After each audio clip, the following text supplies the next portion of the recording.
La loi du chacun pour soi a encore de beaux jours devant elle au sein de l'Union européenne. Mercredi dernier, la Commission a présenté son grand plan migration, un plan qui implique une plus grande solidarité des États membres. Chacun doit accueillir un quota de réfugiés pour soulager l'Italie et la Grèce qui ne parviennent plus à faire face. Les réticences du Royaume-Uni étaient déjà connues, mais à présent, c'est la France qui refuse ces quotas migratoires. Écoutez le Premier ministre Manuel Valls qui s'est exprimé hier soir à ce sujet. Je suis contre l'instauration de quotas de migrants. Ceci n'a jamais correspondu aux propositions françaises. En revanche, l'Europe doit avoir une politique de l'asile. Voilà pour cette déclaration. L'afflux de migrants fait peur à une partie des Européens. Pour certains représentants politiques, c'est clair, il faut limiter un maximum cette migration, voire renvoyer ces personnes dans leur pays d'origine. Des personnalités comme Marine Le Pen en France ou comme Viktor Orban en Hongrie n'hésitent pas à présenter ces migrants comme des voleurs d'emploi qui abusent de la sécurité sociale et représentent une menace pour la sécurité. Qu'en est-il exactement ? Quelle est la réalité des chiffres au-delà des jugements de valeur? Réponse dans notre dossier du jour, préparé par Aurélie Didier. L'Europe serait une forteresse assiégée par les migrants. C'est le message véhiculé par certains élus politiques. Les migrants sont-ils donc un danger, une source de déstabilisation en Europe? Un rappel d'abord. 85% des réfugiés fuient dans des pays voisins, c'est-à-dire dans d'autres pays en voie de développement. Ils se retrouvent par milliers dans ces camps. Seuls 15% des réfugiés arrivent en Europe. Malgré tout, comme on va le voir, les préjugés sont nombreux. D'abord, les migrants prendraient l'emploi des Européens. Il faudrait les renvoyer chez eux. Il faut les ramener, comme le fait l'Australie, vers leur port de départ. En réalité, les migrants prennent souvent les emplois dont les Européens ne veulent pas.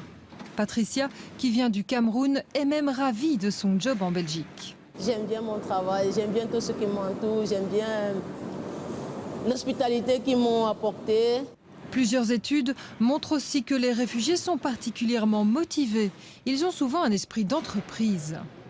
Il y en a qui peuvent être aussi entrepreneurs et créer leur propre emploi et probablement créer des emplois, y compris pour les Belges qui sont aujourd'hui résidents ici. Donc je ne pense pas qu'il faut voir ça uniquement en termes de concurrence et que ce sont des gens qui n'apportent rien à l'économie nationale. Ce que je veux dire, c'est que c'est parce qu'on se connaît pas qu'on a peur l'un de l'autre. Et puis, si on cherche vraiment à comprendre le problème de l'immigration, on se rend vite compte que l'immigration est indispensable à la France, qu'elle rapporte de l'argent à la France et qu'il y a des points extrêmement positifs il y a des points très positifs à l'immigration en France. J'ai lu un article récemment qui disait que l'immigration rapportait à peu près 12 milliards d'euros par an, c'est ça un truc de ce goût-là, hein, 12 milliards d'euros. Autre idée préconçue, les immigrés seraient en partie responsables du déficit de la sécurité sociale en profitant du chômage et des aides de l'État. La réalité est bien plus nuancée. Toutes les études qui ont été faites, ils ont démontré que chaque migrant qui arrive en Europe, il produit et il contribue plus de ce qu'il coûte. Donc, c'est absolument pas vrai qu'ils profitent des systèmes sociaux. Au contraire, le travail des migrants aide à maintenir les systèmes sociaux qu'on a aussi pour les Européennes. En Europe, les migrants sont même indispensables pour relever le taux de natalité.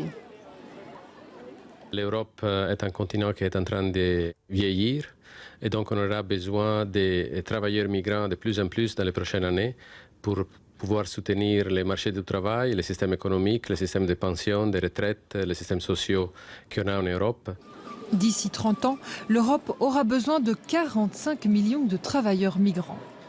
Ajouter quelque chose ? C'est intéressant de signaler qu'il y a un rapport là-dessus qui sort tous les ans de la direction des populations et des migrations. Et le rapport 2005, il est disponible. Celui de 2006 a été annoncé, a été imprimé et a été retiré de la vente à la documentation française. Parce qu'il donne des statistiques ethniques. Et je vais vous le livrer parce que j'ai mes sources et donc j'ai ce rapport. Et ce 2005 disait la même chose. 25% des naissances sont d'origine immigrée. 25% des naissances. Et le tiers des familles très nombreuses sont d'origine immigrée. Mais je peux vous dire que moi je suis une famille recomposée. Oui. J'avais un enfant d'un premier lit, comme on disait dans le temps, et j'en avais 3 autres après. Oui. J'ai jamais pu avoir à la SNCF la carte pour 4 enfants. dont j'avais pourtant à charge, j'ai jamais pu avoir. Et à côté de moi, mais là, il y avait des populations qui étaient d'origine immigrée, et on faisait masse du nombre d'enfants, quel que soit le nombre de femmes avec lesquelles on les avait eus. Voilà. J'écoutais Renaud Camus avant de venir sur le plateau nous exposer ces thèses loufoques et dangereuses, nous disant que la crise n'était pas véritablement la crise. La véritable crise était celle qui consistait dans le grand remplacement, dit-il, de la population française, de la population européenne, surtout si elle est blanche aux yeux bleus et très gauloise. D'ici 30 ans, l'Europe aura besoin de 45 millions de travailleurs migrants. Il y a d'autres idées préconçues sur les migrants. Ainsi, près d'un Belge sur deux considère qu'immigration et criminalité sont liées. Il y a effectivement un taux élevé de personnes d'origine étrangère dans les prisons. Mais des chercheurs ont démontré les raisons de cette situation. Et ils montraient qu'au fait que parfois les peines sont très sévères pour les étrangers que pour les Belges. Les étrangers ne bénéficient pas de peine de substitution. Il y a des délits que les Belges ne peuvent pas commettre. Le fait de ne pas avoir de papier de séjour, par exemple, peut faire qu'on se retrouve détenu. Et tout ça va gonfler les statistiques carcérales. On ne trouve pas de lien entre l'immigration et l'augmentation de toute criminalité. Dès l'instant qu'on est contrôlé 17 fois dans la journée, ça modifie le caractère. Si ça t'arrivait... Pourquoi on est contrôlé 17 fois? Mais laisse-moi finir. Parce que la plupart des trafiquants sont noirs et arabes. Donc c'est comme ça, c'est un fait. Attends. Pas forcément... Mais si. Pas forcément... Non, pas forcément... Si. Qu'est-ce que vous vouliez dire? Est-ce que vous allez me dire la réponse facile, c'était cité hors contexte? C'est tellement facile de dire ça. La plupart des trafiquants, sont arabes et noirs, donc c'est normal que les flics les contrôlent cela. Est-ce qu'on peut dire... Vous sortez ça d'où? C'est très simple. En gros, vous avez en prison, dans les prisons françaises, entre 70 et 80% de musulmans. Justement parce que les policiers font du profilage et... Là, vous faites faux. Ou alors parce que les arabes et les noirs sont pauvres. Non, et c'est pour ça. Il y a beaucoup d'explications. Non, on peut dire ça. Il y a beaucoup les arabes et les noirs font partie des classes pauvres. Lorsqu'on est pauvre, on se tourne souvent vers le crime. Vous savez, en France, la population la plus pauvre, selon un rapport administratif récent, ce n'est pas dans les banlieues, c'est dans les campagnes. C'est les paysans français. Et ils ne trafiquent pas la drogue, ils brûlent pas des voitures, ils tirent pas sur les flics. Vous voyez? Bon. Donc c'est pas vrai. C'est pas ça. En tout cas, l'explication est partielle. Malgré tout, les peurs sont bien ancrées. Dans ce village au sud de l'Italie, les habitants ne voulaient pas des migrants installés près de chez eux. Pour les intégrer, un prêtre a eu l'idée de former une équipe de football avec les étrangers. Aujourd'hui, ils participent même au championnat local. C'est une très bonne relation, une relation magnifique et sincère. En 2 ans, nous avons créé quelque chose d'exceptionnel, d'unique dans ma vie. L'accueil souvent chaotique des migrants en Europe ne fait qu'augmenter les préjugés. De leur côté, les instances européennes ont aussi un travail à faire pour effacer les idées reçues sur les étrangers. Aie confiance, crois en moi, que je puisse veiller sur toi. Bonjour tout le monde. Un des problèmes de l'homme blanc, de l'Européen, c'est qu'il est très romantique. En fait, beaucoup d'Européens ont été élevés avec cette image des migrants qui partent d'Europe construire le nouveau monde, les États-Unis. Et on voit ces images noires et blancs de ces gens qui sont on imagine, on n'arrive pas à voir le détail de l'image, mais on imagine qu'ils sont pouilleux, qu'ils sont fatigués, qu'ils sont affamés, et ils ont en fait tout ce qu'ils possèdent dans leur vie tient dans 2 malles, et on les voit embarquer en 3e classe dans des navires et aller vers un nouveau monde avec un billet one way. Alors, cette sensibilité-là donne l'impression à beaucoup d'Occidentaux que partout dans le monde, il y a des gens qui ne rêvent que d'une 2e chance dans la vie et qui ne rêvent que d'aller vers un nouveau monde qu'ils pourraient explorer, qu'ils pourraient découvrir, qu'ils pourraient construire en fait. D'ailleurs, avec les États-Unis, ça a été un relatif succès. Je crois que 90% de ce qui nous entoure a été plus ou moins créé là-bas, inventé là-bas ou développé là-bas. Et aujourd'hui, on cherche à appliquer ce modèle-là de manière un petit peu naïve. Alors, je vous donne un exemple. Aujourd'hui, le Daily Mail, qui est un journal anglais, rapporte l'histoire d'un réfugié irakien qui a obtenu une maison, qui a obtenu de la part de l'État, qui a été logé dans une maison à Kensington. Alors, Kensington, c'est pour vous permettre d'imaginer le standard ou le standing de la place. C'est un petit peu comme si je vous disais les Champs-Élysées et puis les rues qu'il y a autour. Donc c'est quelque chose que l'anglais moyen ne rêve pas d'obtenir. Même en travaillant toute votre vie, même en travaillant beaucoup, même en grimpant dans l'échelle sociale, vous ne pouvez pas, même pas vous imaginer dans vos rêves les plus fous, d'obtenir une maison à Kensington. Alors, quand ce gars est venu d'Irak, et après avoir traversé plusieurs pays qui sont safe, qui sont très bien, est arrivé en Angleterre, il a daigné demander l'asile. Alors avec l'argent des contribuables, le contribuable qu'on prive aujourd'hui de soins, qu'on prive de services et de plein d'autres choses, eh ben, l'État a décidé de lui octroyer une maison qui coûte 3 millions de livres au cœur de Kensington. Alors, n'importe qui dans la vie rêve d'avoir une deuxième chance. Alors on prend ce gars, il vivait dans un pays en guerre, il se retrouve dans un pays en paix. Il vivait peut-être sous un pont ou sous une carcasse, et il se retrouve dans une maison à 3 millions de dollars dans l'un des quartiers les plus huppés de Londres. Il vivait dans un pays où il n'avait pas accès à des soins médicaux dignes de ce nom. Il se retrouve avec une carte du NHS qui lui permet d'avoir des soins gratuits et payés par le contribuable. Donc en fait, une nouvelle vie, une nouvelle donne. Alors on peut toujours imaginer, hein, c'est de la faute de personne, c'est pas de votre faute si vous êtes né dans un pays de merde. N'importe qui, vous ne choisissez pas, vous sortez, vous arrivez, vous demandez où vous êtes, on vous le dit.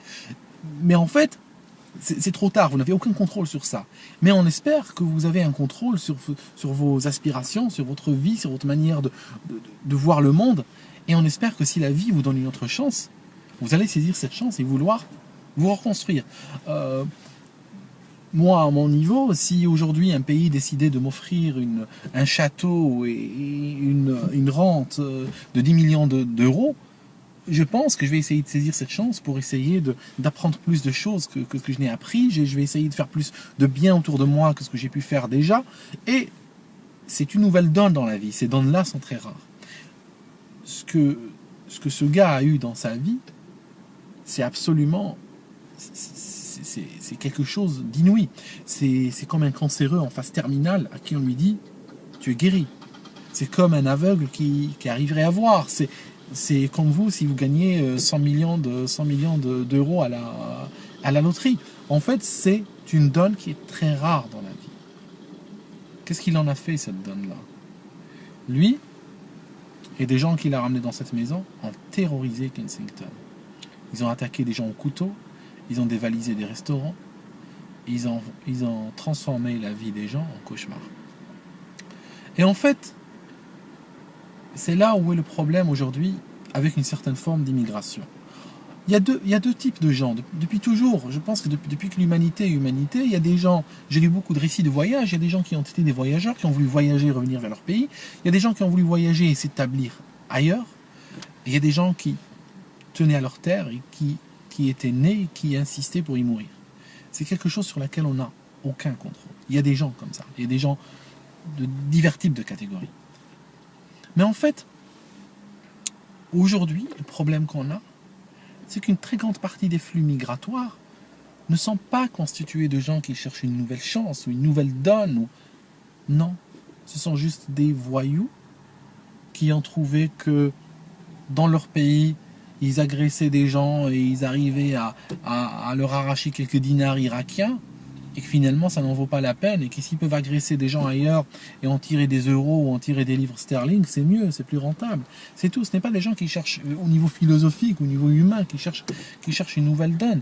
Et malheureusement, des systèmes comme ceux qui existent en Europe favorise ce genre d'immigration. Moi, je suis un accident de l'histoire. Je suis un Algérien, je travaille, je paye des impôts, j'ai un casier judiciaire vierge. Je suis en Europe depuis 20 ans, j'ai touché 0 aide sociale ou autre. Même quand j'habitais en France, je payais ma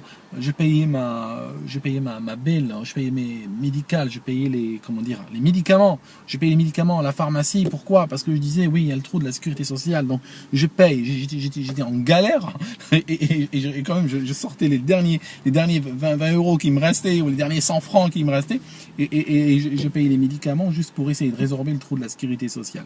Bon, j'étais peut-être plus romantique que vous encore. Bon, aujourd'hui, j'ai changé. Aujourd'hui, je suis devenu cynique et je dis des choses très mal. Je sais, c'est mal ce que je dis, mais c'est pire encore ce que je pense. Et en fait, donc malheureusement, le système aujourd'hui ne tient pas compte de ça. Finalement, je vais vous dire la vérité, je ne suis pas vraiment contre l'immigration.